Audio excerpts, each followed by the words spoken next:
Welcome back from the break, everyone. We're glad that you have joined us. We have 4 clinicians joining us to offer their experiences and perspective on their journey to accomplishing effective and efficient obturation of minimally prepared canals. Joining us from Sonendo headquarters, Dr. Marcus Palermo, Dr. Brian Habas, and Jim Smith. And joining us remotely is Dr. Greg Myers. A reminder that at the end of every session, we will have live Q&A. So choose the track that you are viewing. You are in Laguna today. Submit your questions and make sure that you're liking other questions. We'll make sure we're asking the most liked questions at the end of the session. Also, your CE code is appearing at the bottom of the screen during the first 10 minutes and last 10 minutes. You'll see the first 4 digits now and the last 4 digits at the end of the session. Gentlemen, I will turn it over to you, and welcome to Obturation of Minimally Prepared Canals, a panel discussion. Thank you, Bryn. Just want to say I'm excited to be here with 3 whom I consider world-class clinicians to talk about a subject that I think that every GentleWave user has struggled with. So we'll get started. Slides.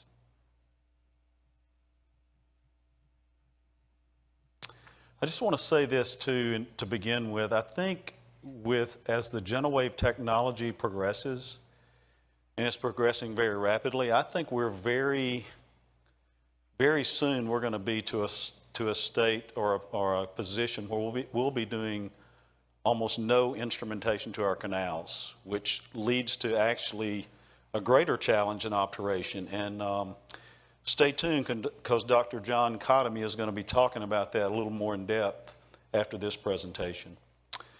With minimal shaping, we've all struggled with obturation. I mean, every GentleWave user that I know of has struggled with it.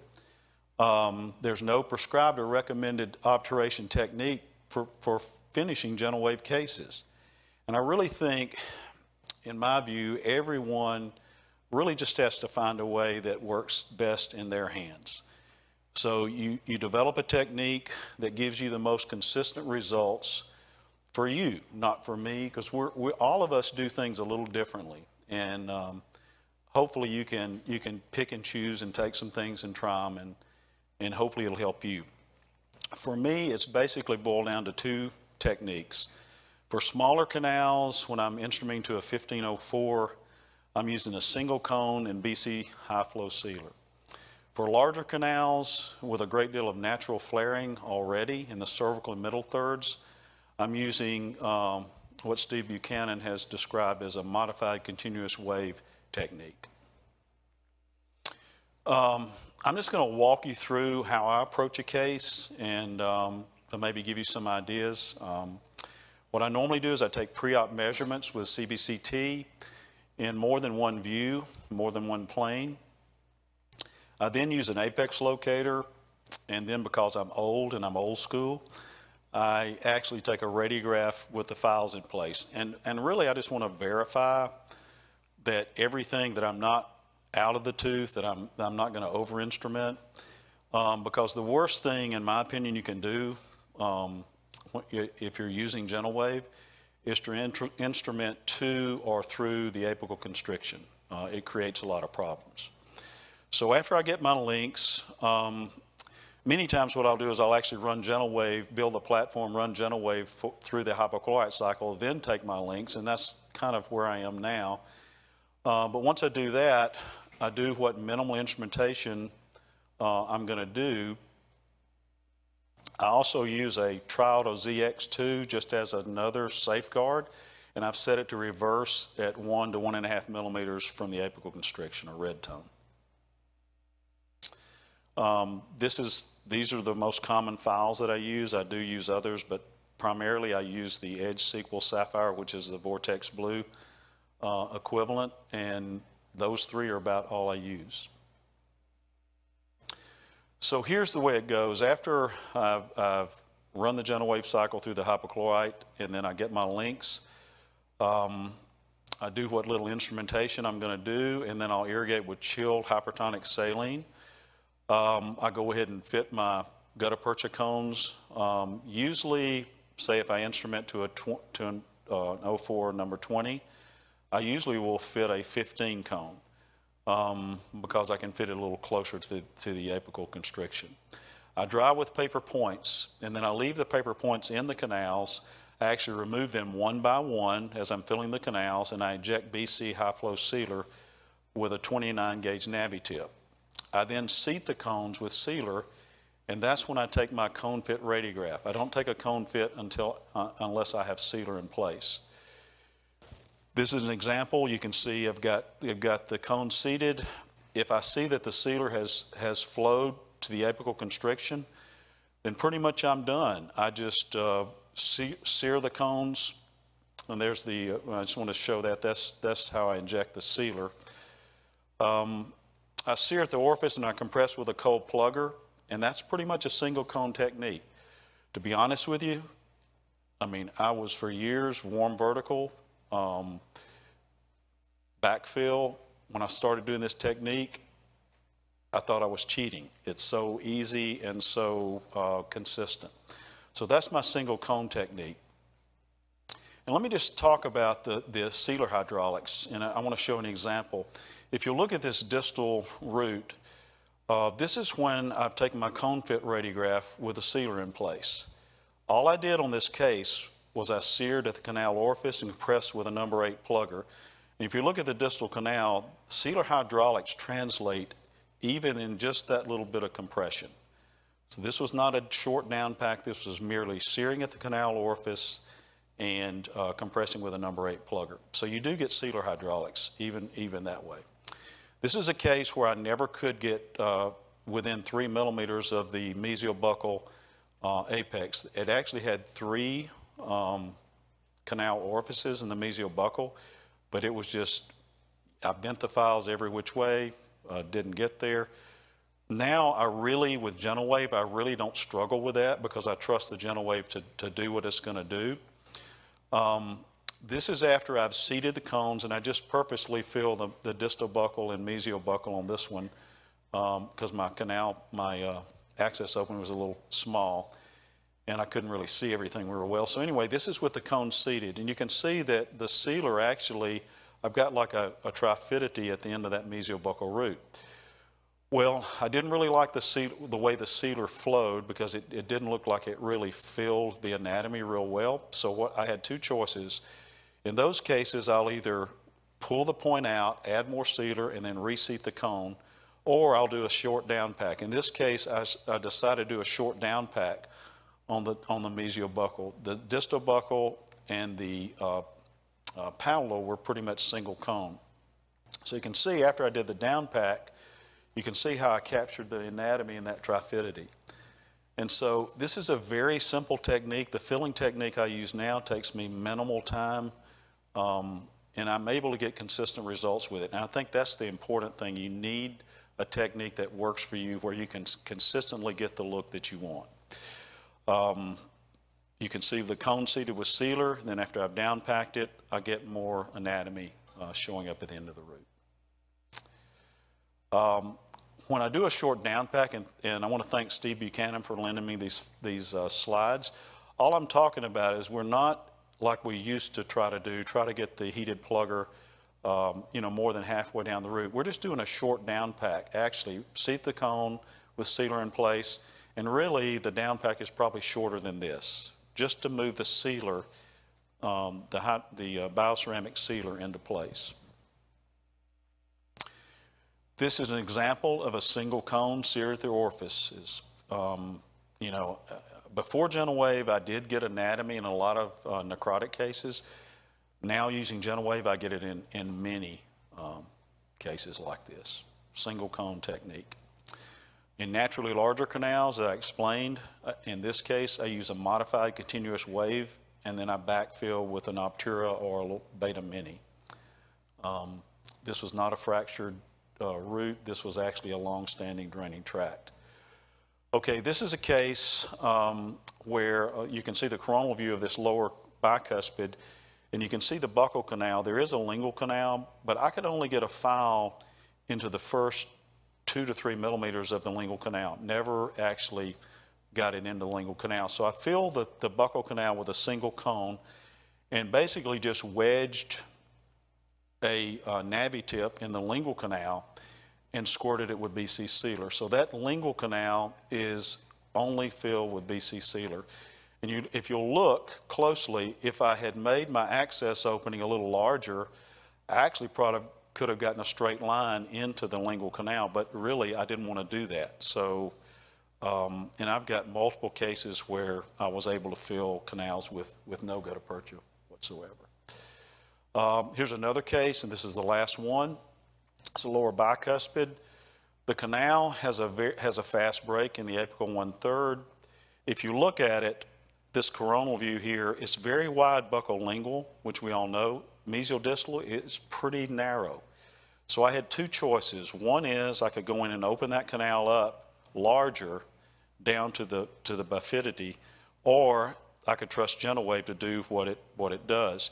And in this case, I could only consistently get a file into the lingual canal. Never could really get into the buccal canal. But again, I used to bend files, used to spend a lot of time with this. I've come to trust the GentleWave after 4 years of using it, and I really just don't even give it a second thought. So in this case, I knew the GentleWave was going to clean it, so I injected BC sealer, seeded a cone, and it actually obturated the buccal canal as well. As you'll notice, I did not have to enlarge the cervical and middle thirds very large. You can see this is my cone fit shot. I've got you see the cone sticking out of the tooth. I really just basically seared the canal orifice and did a coal number 8 plugger.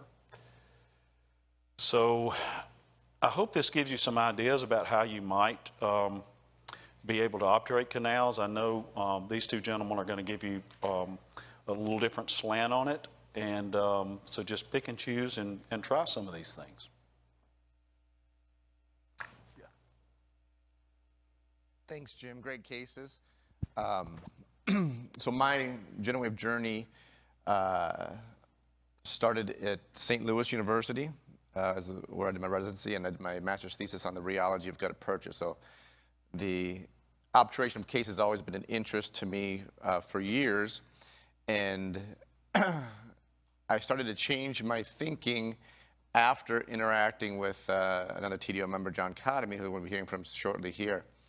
And my interactions with him during residency were on TDO, and I would argue with him in his thinking that we can't be shaping canals to these small size and expect success.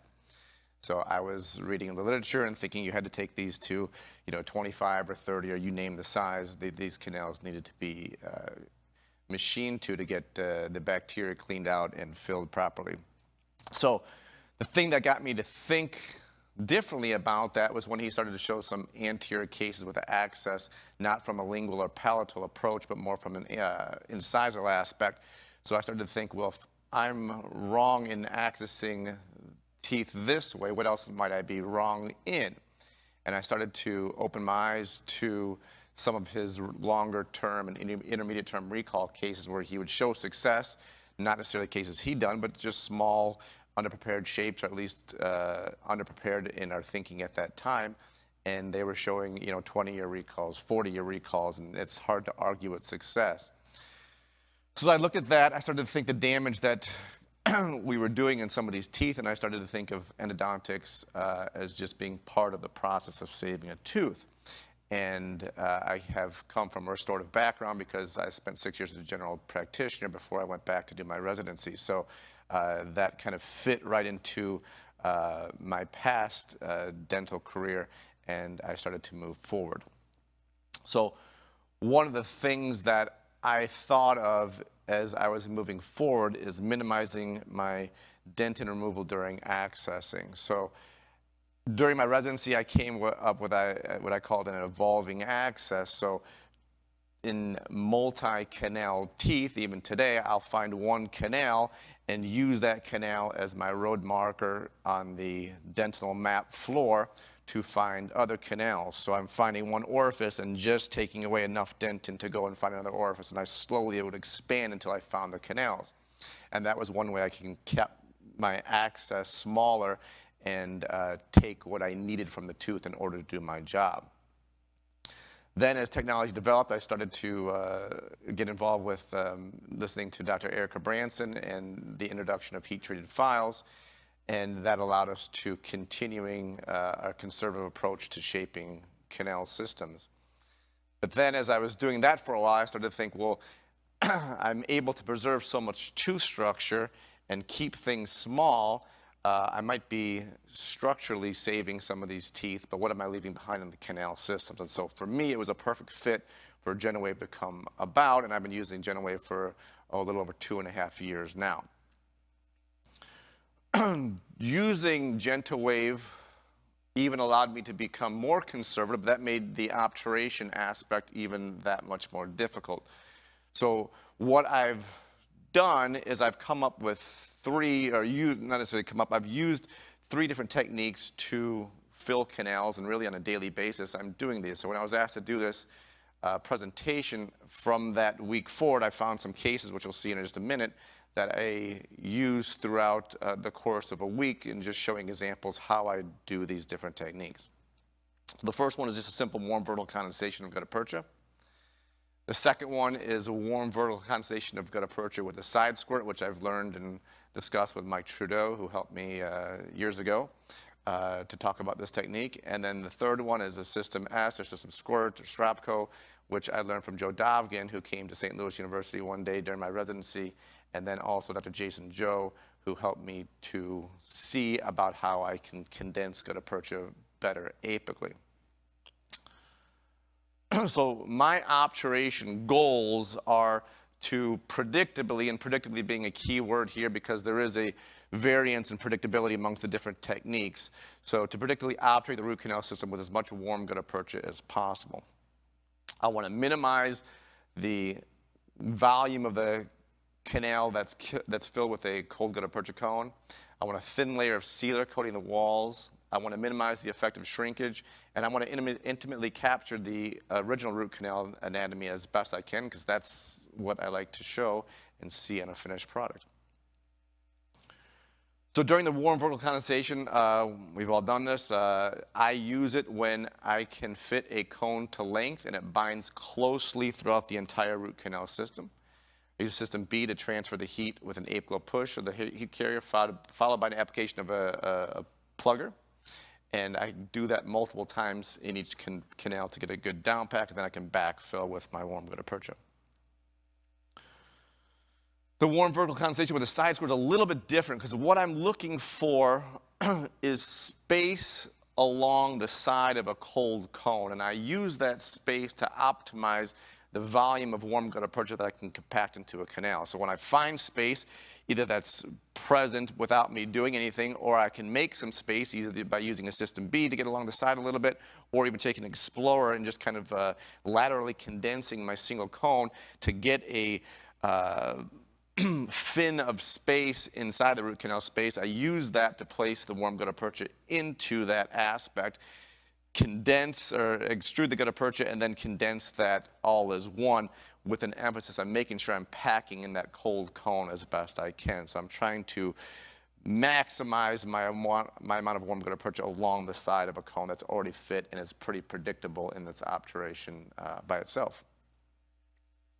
And the third one is the system S. So with this, I use this less often nowadays than I did in the past, because it's less predictable. So if you don't have a good initial system S obturation, well, then you have to clean things out and do it again, which is not impossible to do, but I just pick and choose when I use this. And unfortunately, I use the least, but usually gives me the best capturing of the root canal anatomy with some of the cases that I am most wowed by. So with this system, I use AH+, which I use in all my cases for my sealer. I apply the sealer to the canal by placing a paper point into the canal. And then I use a hand file, so like a small hand file that I've taken close to length, or in some cases patent, and I will spin that hand file counterclockwise to get the sealer to go down into the canal in the apical third. And then I bind my extruder tip into the canal and then let that heat up, and then I backfill the whole canal system. And then instead of using a regular plugger, I use hand files that I've already taken to length to use that as my plugger so I can get a deep compaction apically into the root canal system.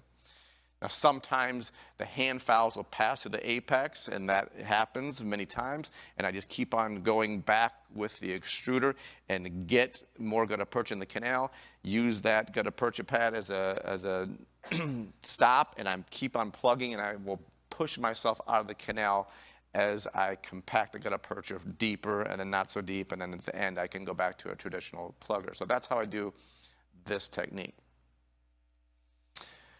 So I put this case in there because when I am doing a downpack case, so we can see the anatomy. So, you know, this mesial root has been minimally shaped, but we've got this isthmus, which we find in all these cases, or many of these cases after using GentleWave. And that's a tough spot to fill. So going back to my point about trying to maximize my application of warm gutta percha, in a case like this, I will pack cones inside that tooth.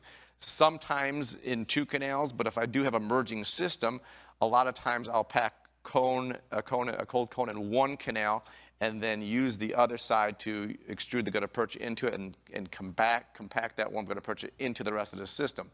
But I've got this case up here because if I am placing 2 cones into like a mesiolingual and mesiobuccal canal here in this case, I like to condense 1 canal first and then backfill that. So I want to leave as much space in the opposite cone. So for example, if I was compacting the mesiobuccal, I would compact that and backfill that mesiobuccal system, because in so many of these cases, I'm getting a connection with the isthmus, and that will go into the mesiolingual canal, and sometimes you'll get some spill up into that. So I don't want to compact that and fill that with as much cold gutta percha. I want the warm gutta percha in there. So I try to wait for that. So I'll compact the mesiobuccal, then backfill it, then I'll go back and compact the mesiolingual and then backfill it. And a lot of times I'll get a good fill of these isthmuses in these canal systems.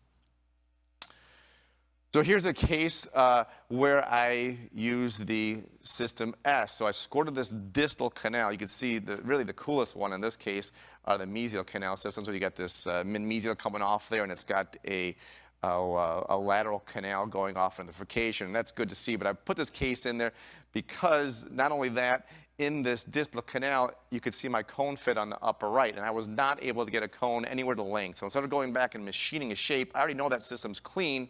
So in a case like this, I will use the system S, and I will place the sealer into the canal, counterclockwise spin the sealer down using a small hand file, and then I'll squirt the whole canal and use files to plug that canal apically, and then back myself out. Here's a case of just traditional warm vertical condensation. So this mandibular premolar is very minimally prepared. You can see the size of my axis in there, and my cone fit has an intimate connection to that canal system all the way up coronally. So in a case like this, I didn't have to make space, or I didn't have any space to get any warm gutta percha along the side. So in this case, I just downpacked it probably 4 or 5 times. Put a post in there, and you can see we got a lateral canal inside that root as well. And this other technique is the warm vertical condensation with a side squirt. So here's a retreatment case. This is a 1-visit case that I did. This patient came in, there was a broken file apically. You could see that. Well, when we see the final product, we could see that the canal splits into a delta apically, and so somebody had broken a file in there, and I just couldn't get past it, but GentleWave found a way past it. But this is what I'm looking for. So you can find a space along the side of the gutta percha cone in that canal, and I use that to place my extruder tip into that space, backfill into there, and then I just traditionally compact the gutta percha again, making sure I'm definitely condensing the cold cone into the canal multiple times, and as well as I can. In this case, I just use a traditional plugger. I didn't use hand files to compact that case, and then place a post in there. And then we could see the lateral canal and the apical delta coming off in that case. So I challenged myself even today going through my ideas, and even these past few months I've found ways to minimize my shaping and try to rely on GentleWave, and then that brings another challenge about filling the case. So if you are considering doing this, or a new user to GentleWave, or just trying to make your shape smaller, one of the things that I would say to do, start to do is to challenge yourself by taking larger files out of the armamentarium. Don't even have it by your chair side. Don't reach for that big file. Try to keep things small, and try to keep it as the way, and as much anatomy as possible, as the way that tooth was presented to you. I find one canal at a time, and I shape it completely before moving on to the next one. Again, it also involves the axis, where I'm finding one orifice at a time before moving to the next one, and using that dental map just to take what I need to do my work. I'm relying more and more upon cone beam length estimates. So in many of these cases, I am not using an apex locator. I'm just knowing that I'm staying short of patency, and sometimes, you know, a couple millimeters short of patency, and allowing GentleWave to do its work and clean the system like it was designed to do. And in many of those cases, I find I get the best results by doing less work. I use non-standardized cones, usually medium fine or fine cones, and I use an apical taper plate to cut my gutta percha to the proper size, so I've got a reproducible size to go into the canal. So if a cone would bend up, I can cut that cone to the exact same size and fit that back into the canal. I know it's going to fit right where the other one was supposed to.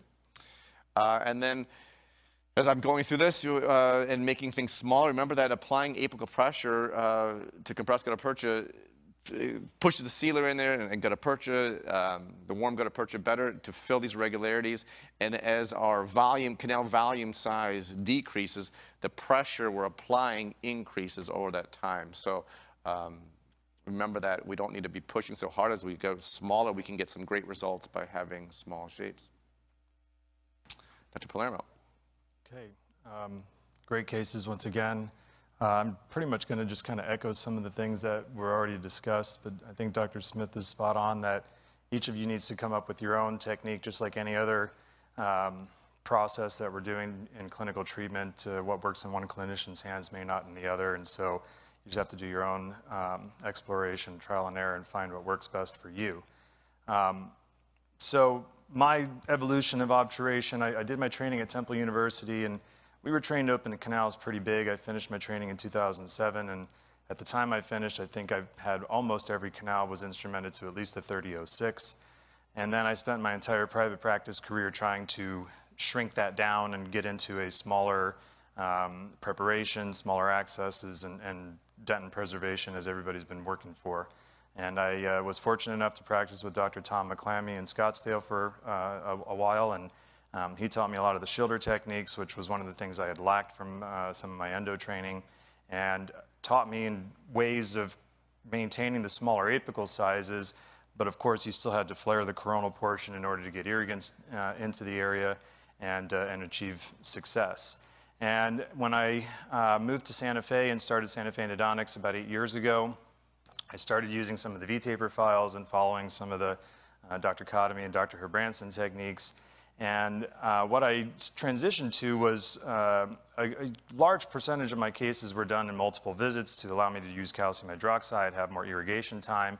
And I finished most of my cases at a 2504 on that V-taper system, because that's what seemed to work best in my hands, again, for predictability and efficiency.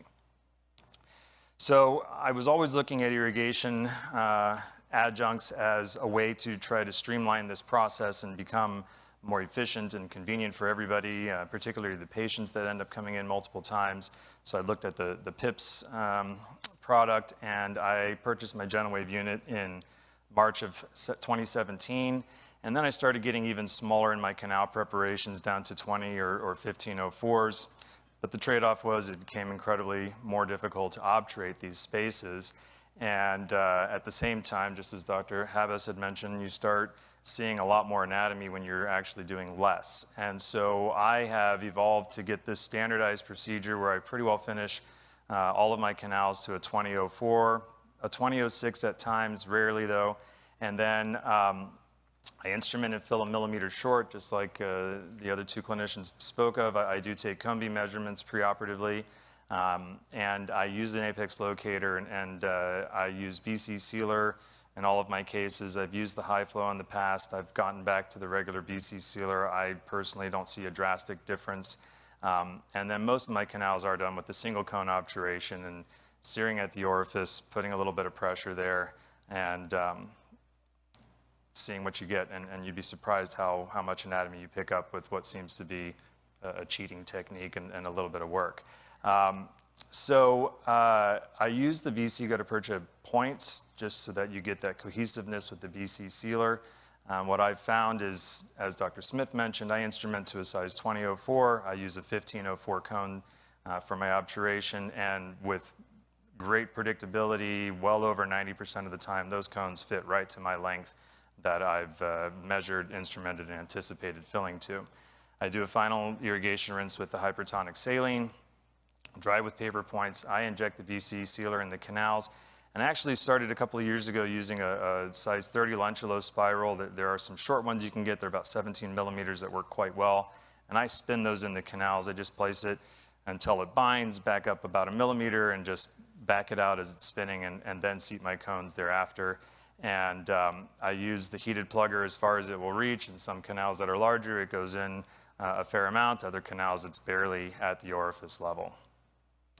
And so my evolution, this is a case I did in residency with those larger shapes, and it's drastically different than what I'm doing today.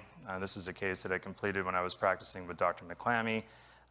We got a really nice result here, but this was, I believe, 3 appointments of around 2 hours apiece. And it's a lot of time and a lot of work to navigate through that and predictably get treatment, and it's a great service for the patient, but it's incredibly inconvenient for everybody involved. And so what I'm doing today, this is a case I treated with a mandibular molar. You can see the second molar is missing, and you look at this on a cone beam, and before GentleWave, I would look at a case like this and have a really long discussion with the patient about whether or not it's even worth attempting something from an endodontic perspective, and it might be a better consideration to go in and do perhaps an extraction, an implant, and if we were going to attempt endodontic root canal therapy on the tooth, we were looking at a minimum of 2 visits, if not more, until we could see some healing.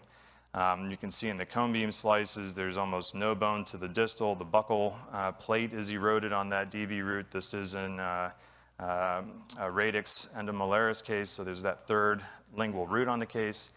And we did this in a single visit. You can see here really small shapes. These are all single cones that we used. And we brought this patient back because I was so concerned about the success potential. We brought her back about 5 months later to get some recall images, and you can see that that bone is regenerating. And this is something that's become a routine finding in my practice. We see these cases quite often, and we took a cone beam to update and just show that we are seeing true healing. And you can see all these areas where we're getting the cortical plate to regenerate, and the bone is filled back in, and we're keeping that original anatomy better than I've ever been able to do before in my career. And again, this is all done in a single visit. And so you can even see here on that mesiobuccal root, or the mesial root, the coronal view with that buccal cortical plate erosion, and you see we picked up a lateral canal there with this, and it's really a lot of fun to do it. This is a case I treated very early on when I was using GentleWave. This was a vital case. And what's nice about this one is there's an awful lot of apical anatomy, and particularly in that palatal root. As you can see even on the post-op cone beam images, that we picked up a split in that distal buccal root in that top right coronal slice from the cone beam image. And of course, the enlarged view with 7 or 9 portals of exit in that palatal root. It's fun to see these cases. The general dentists usually are blown away by you sending back something that looks like this, and even general dentists that don't have the extensive endo training are aware of some of the Hess models and things that have shown that this is the true anatomy that we need to try to capture. Another case here, this is one of the ones just kind of showing that apical 3rd canal that we picked up. And you can even look at the pre-op image and you see that, we all know this as endodontists, you see that sort of unique broadening or widening of that apical few millimeters of that mesial root, and of course we picked that up. I never touched that. That's certainly sealer that's filled that space. It's kind of fun to look at the negative views and see the little nuances that we've been able to pick up and obturate. This is a case that I treated. I didn't expect to have these lateral canals. This patient was going to be seeing their dentist for some bridge work, and I actually opened this access up a bit more after I obturated because I saw this gutta percha going off to the side, and I was concerned that there was a crack or something there, and lo and behold, what it was a couple of lateral canals that we were able to pick up. And she's been back in. We've seen her on recall. Everything's in restored and in good service. She's asymptomatic, and you can see that we do have some bone regeneration and things filling in. And again, even with really small instrumentation on these anterior cases, you can get some pretty incredible results. And this is just another lower molar case, again, done in a single visit, single cone technique, and you can pick up a lot of this apical anatomy that I would see occasionally, as Dr. Smith mentioned, in these necrotic cases, these things would pop up from time to time, but this is a routine event. After using the GentleWave, you see this kind of stuff almost daily, depending on the cases that are coming through.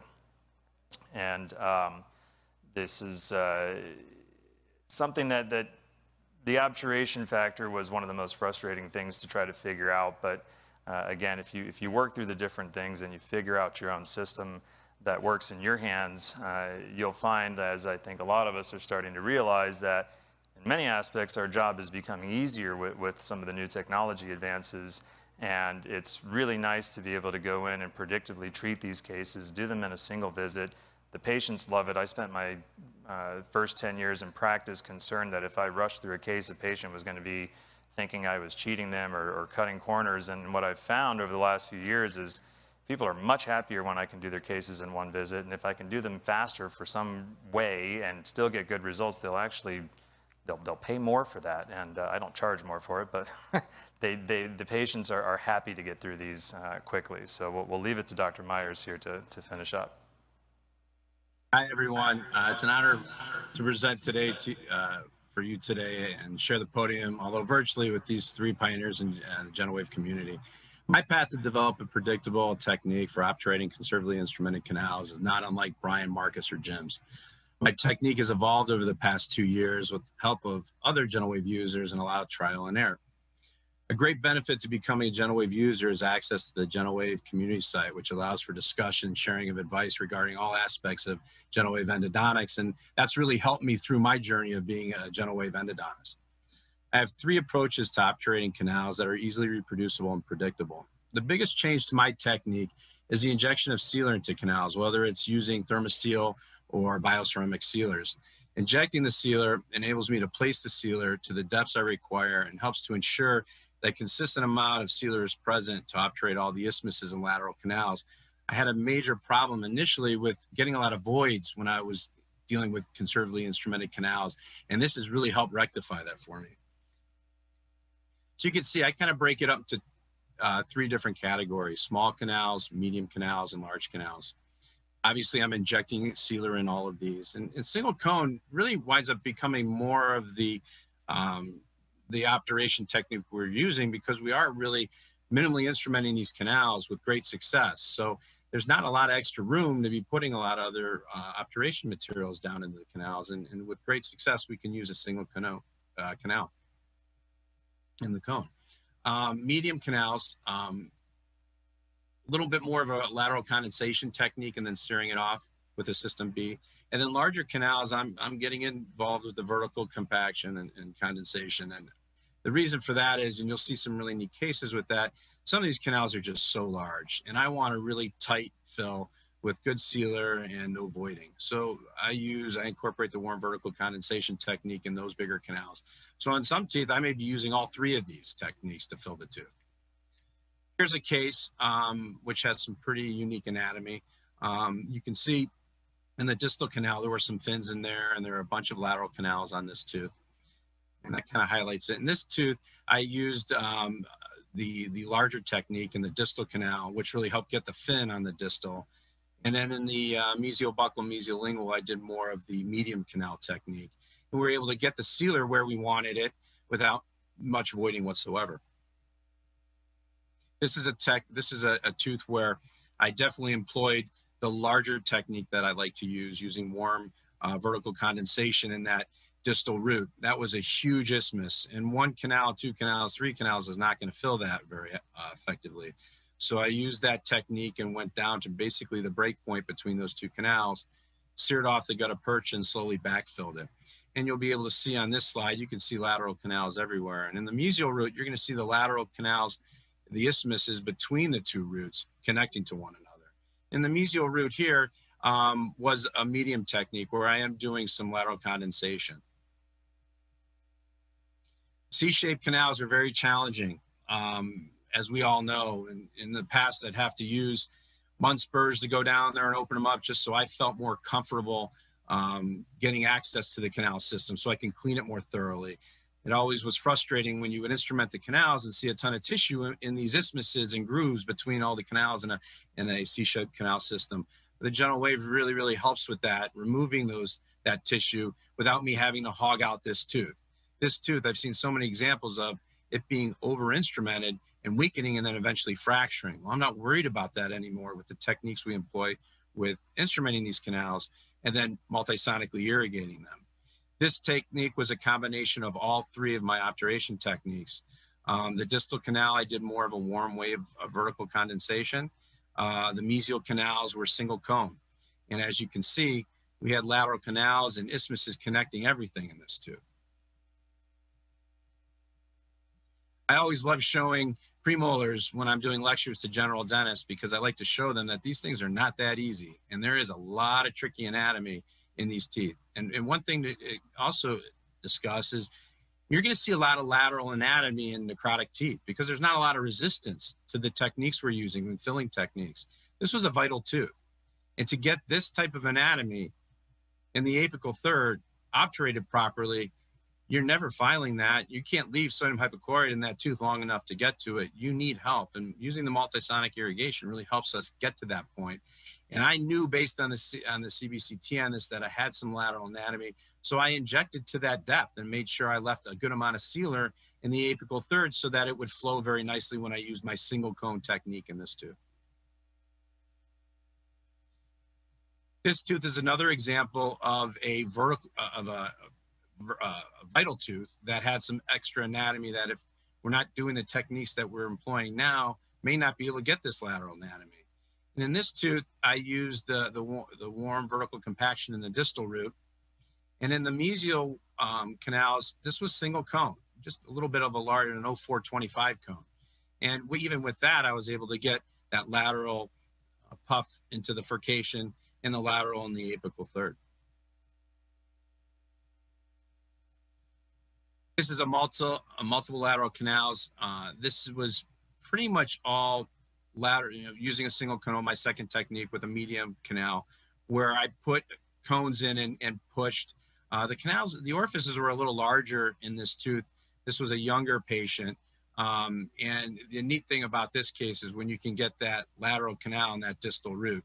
And that's all about getting the sealer to the right point and then using some, some pressure and then letting it fill. This case was outstanding. This was on a very young patient. I think this person was 17. 2 canals and a lateral canal in number 28. You get a case like this and you see that on the radiograph that it's bifurcated and you know this is going to be a challenge. This technique was a single cone technique in both canals, and I was able to obviously get the lateral anatomy the way we wanted it. This case was done during my training week. So this made me a believer right away. And this is actually a case that when I went to the conference 2 years ago, I started showing everybody and everyone kept telling me I needed to get follow-up on it, which we have, which was awesome. This technique, I could not get past the bifurcation in this molar. This person came in, they were very infected, and we knew we needed to save the tooth because this is a radiated patient. We couldn't lose it. So I started instrumenting. I couldn't get down the canal. I used GentleWave. I took GentleWave to completion, put a master cone in there, wouldn't go anywhere. And so I used a squirt technique where I injected the sealer and we were able to get it all the way down. A little bit too much out the apex for my liking, but considering the fact I never got a file down in that area, that's pretty good in my book. I did backfill with gutta percha just so I can pack it harder. At the 5-month recall, you can see a great resolution of the lesion. We're waiting for this person to come back for his 1 year, but that's pretty impressive considering I never instrumented past the middle half of that tooth. This is one of my favorite cases because I get this a lot, the J-shaped lesion. I've had so many patients come to my office for second opinions because they're being told their tooth is fractured and they need to have it out because there's this big area. Well, we're finding that's not always the case. Most of the time it's lateral anatomy in that area. And in this case, this was a single canal technique in the mesial roots. You can see a nice lateral puffing into the furcation. And then I used the medium canal technique in the distal root. Here's another example of someone being told, well, your tooth must be fractured because there was a radiolucency on the mesial part of the root. It wasn't probable. The CBCT didn't show that there was an issue. I love this case because you're going to see this extra anatomy. In that distal root, the distal root was a medium cone my medium canal technique and single canals for the mesial root. But that mesial canal that you see in the distal root, I did not instrument that. That was a big surprise. That was just me injecting the sealer down and using enough vertical compaction to get it to puff like that. And this person has a 6-month recall and the area is essentially gone at that point. This case is another vital case. This one was on another younger patient. I have a nice CBCT that will try to fly through really quickly. You're going to see lateral canals right there. We can see it on our CBCT. And then when I'm going down the top, you're going to see 6 canals. And back in the day, before GentleWave, I would take Munspurs in there, try to open it up. The canals would get really thinned out. And if you look at the diameter of that root, you can't be playing around much there because you're going to cause either strip perfing or weakening where you're going to fracture that tooth later on. And that just kind of gives you a good idea of what this tooth looks like.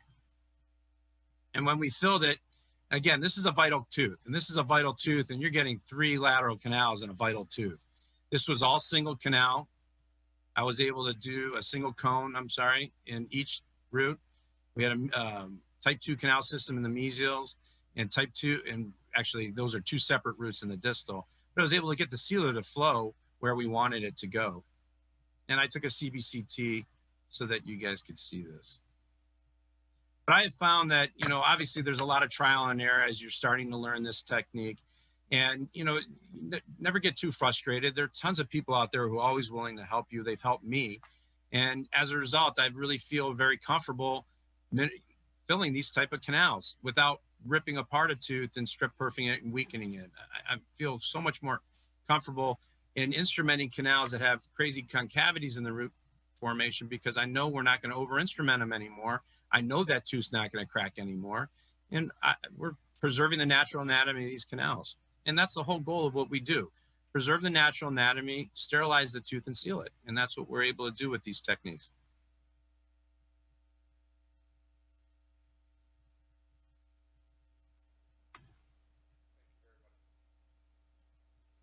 Dr. Myers, thank you very much for sharing those cases and providing insight into your technique. And thank you to all of our presenters on the panel. We've had some great interaction on the app and some great questions that I would like to pose to you. So first question is how or what exactly is the technique of filling a canal only with BC sealer and no GP? I think they're just trying to better understand how that happens.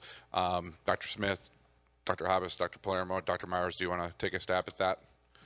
The 2 cases that I showed, the one where it had the apical split it was basically just injecting the sealer with a 29 gauge Navi tip. If the canal is smaller, I don't have to put as much sealer because the cone will actually, I found, will actually push it ahead. If the canal is larger, I actually put a larger volume of sealer in there. Now, the case that I showed where I never got an instrument really more than a couple of millimeters into the lingual canal, that lower bicuspid, I basically just wedged the tip of the 29 gauge Navi tip in there and just really leaned on it. And So it was strictly filled just with the BC sealer.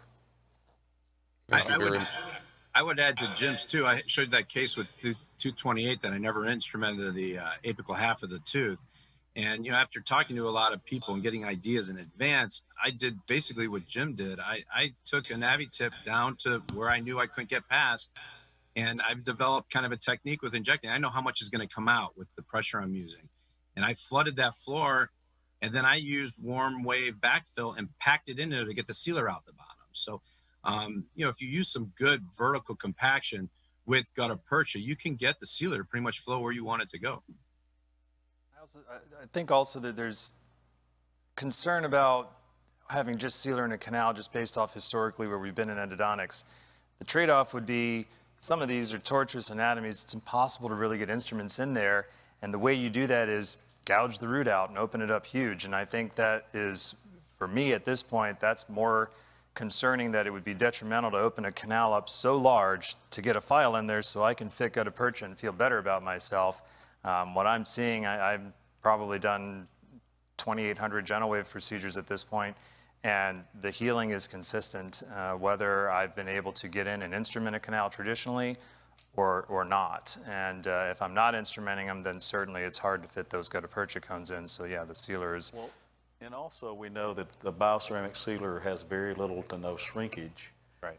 And, you know, in my mind, I mean, what seals the canal? It's not gutta percha, it's sealer. And basically, the gutta percha is just a vehicle to compress the sealer. Dr. Habas, anything to add? I use H+ sealer in my cases. I did use BC for a little while, but went back to H+ because I felt like I was picking up better anatomy with H+, so I don't have anything to add, other than sometimes I will allow H+ to fill a canal on its own. For example, like a midmesial and a mandibular molar.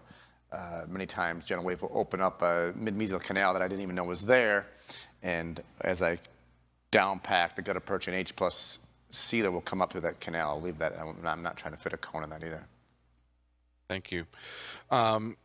Dr. Smith, I think we kind of answered this, but I just want to make absolute certain that we cover all the specifics. But when using that 29 gauge Navi tip for the BC high flow, how far down do you put the tip? I think you kind of addressed in smaller canals and larger canals. In smaller canals, say a 1504, 2004, I mean, I just pretty much just put it a third of the way down the canal. I don't bind it in there unless I'm trying to squirt it, because I don't want to, you know, I don't want to over extrude sealer, which I have done. But I think, like Dr. Myers was saying, you know, as you do more, you kind of get a feel for how much sealer I need to put in there. Great, thank you. Since we're running short on time and we've got a number of questions, I'm going to keep going. What do you do when you know there is a branch in the canal, you've only instrumented one of the paths, you obturate on the prayer that the other system will be filled, but on your final radiograph you find that it didn't fill? Further downpack won't fill the anatomy. Do you begin a retreatment process or just leave it on the thought that it's clean? I've had a case I did a couple of years ago on an upper premolar, actually on the mother of one of my excellent referring doctors. And on the post-op image, it's pretty much exactly what was described. And I was so concerned about it, I talked to him, and what we ended up doing was bringing her back in. We took a post-op cone beam, and on the cone beam, we could actually see that the space was filled. It wasn't enough thickness, or the canal was so small, it wasn't picked up on a periopical image, but I took it on the cone beam, and we could see it there. And she's been back on recall, I think it's been over a year, and it has not been an issue. If a patient's asymptomatic, if there's no lesion development, I don't see a reason, again, to have to go in and make it look right so that you can fill that space. And I've seen, along with a lot of other GentleWave users, I see the ones that are here nodding with me, that a lot of times if you monitor those cases closely, as you would with anything that you're doing, you're going to find that they actually will heal more often than not. It's not a routine event that you're having something like that happen, but it's not something that I get so worked up that I need to go back in and start a retreatment process immediately. Thank you, Dr. Palermo. Dr. Smith, the question was asked, what size taper system B tip do you use to downpack in narrow canals and then in larger canals? What taper? Yeah. I routinely use a .04 taper. That's my go-to. Regardless of size, large Regardless or small? of size. Okay. Another question, is there concern about having more sealer than gutta percha now in the apical 1/3? I know we've kind of talked about this, but that question seems to come up quite often. Is there concern about that? Not for me. What seals the canal? Yeah. I mean, again, when I started doing this type technique, I did feel like I was cheating, and I was hoping and praying that it was going to work. But I've got recalls back 4 years, 4 years out, and I can tell you it's been successful. And it's analogous to the same principle. If you pick up and fill a lateral canal, there's no gutta percha in that canal unless it's way high up at the coronal third of the canal. And you pick up one of those canals with sealer only, and you get a little excited. You don't get worried that it's going to heal or not. You get excited that you've picked up the portal that has caused those lateral lesions or the J-shaped lesions that are showing up on molars. And one of the things that I did early on as I started using GentleWave was very frank with patients, say, hey, look, your tooth has suspicions for fractures based off of the lesion size and location and bone loss. But if I don't see a fracture clinically as I'm treating the tooth, we give it a chance, and we're upfront with the patients about what we're looking at, and that's where we're getting. I started doing tighter recalls at 3 and 4 months instead of waiting 6 to 12 months. And it's rare that I see one that doesn't recover. There are some cases that don't, and you ultimately find signs of fractures, but that's happened through my entire career. And all of us have done that. You treat a case, you don't expect it, patient comes back short term later, and you find out that it wasn't what you thought, and you end up having to move on to extraction or surgery, whatever comes next. And I would add, if we're doing a warm vertical technique, if we're thinking that we're displacing gutta percha apically into this intricate, delicate, small anatomy into these canals, I would argue we're fooling ourselves, because that's not how it works in warm vertical condensation from what I've seen in my research. Thank you. We'll wrap it up with this this final question, and it really goes around these smaller shapes that you're preparing. Do your referring doctors that don't appreciate GentleWave misinterpret the minimally prepared canals that you are currently doing with your technique? That's a great question, and I think that you need to address it before you ever send a case back to them. And early on, what I did was I actually put a little extra narrative in there that said, we treated this case with GentleWave. It allows us to more thoroughly clean and disinfect the canal system without enlarging the canal and weakening the root, hopefully to give the patient a more long-term chance for success. I did that early on, and because I did have some that even after I did that will come in and say, your cases look different. And when I explained it to them, any restorative dentist, especially my prosthodontist, understand that. They wish we could just suck the pulp out and obturate the canals with no instrumentation. Because, obviously, what's the bane for endodontics? It's vertical root fractures. We do a great root canal, or what looks like a great root canal, and then it structurally fails because we've hogged it out. And I think we're doing our patients a much better service, but I think you do have to explain that to your referring dentist before they get that first radiograph. No, and that's really important when you start. When I brought GentleWave in a few years ago, I hosted a dinner event for my top referrals and just educated everybody on what we had been doing. And Sonendo will fully help and support you with that. There are great marketing and education materials for not only your referring doctors, but patients as well. And you see over time that people are actually looking for the GentleWave procedure as opposed to being concerned about it. Thank you very much. Before we wrap up, I just want to make sure that everybody knows the CE code at the bottom of your screen. And if you do happen to close out the survey in the app, you'll be able to find that on the left screen of the app where you'll be able to fill out that course survey. So before we wrap up, I would like to turn it over to Bryn. Thank you. We are actually going to roll right into our next lecture. So gentlemen, thank you. Dr. Myers, thank you for joining us virtually. A round of applause. Well earned, well earned.